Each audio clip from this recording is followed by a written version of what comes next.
կարևոր բան արձանագրենք, Աջափնյակի մետրոյի կայարանը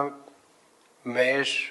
ամենամեծ առաջնահերթությունն է, այսինքն սա Երևանի քաղաքապետարանի ամենակարևոր ծրագիրն է։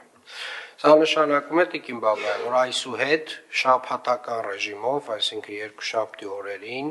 առաջինը, ինչ պետք է զեկուցվի այս դահլիճում, վերաբերելու է Աջափնյակի մետրոյի կայարանի կառուցման գործընթացի հետ կապված պրոցեսներին։ Ամենամիկրո դետալը նույնիսկ, բայց ես պահանջում եմ, որ շաբաթական ռեժիմով մենք ունենանք այդ ուղղությամբ արված աշխատանք եւ ամեն շաբաթ ունենանք զեկուցելու նյութ,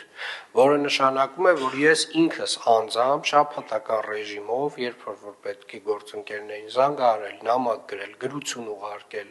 չգիտեմ, հոգնածնել, զզվացնել իրանց այս թեմայով, ես նույնպես դա իրականացնելու եմ։ Եվ այսուհետ շաբաթական ռեժիմով, Տիկին Բաբայան, ես ակնկալելու եմ, որ դուք զեկուցելու եք այն քայլերի մասին, որ նախորդ շաբաթվա ընթացքում մենք իրականացրել ենք, որպեսզի այս ծրագիրը եւս մի քայլ, երկու քայլ, երեք քայլ, 4 լոնգ առաջ գնա։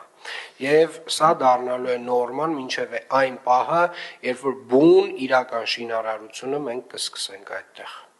Պարզ է։ Շատ լավ, շնորհակալություն։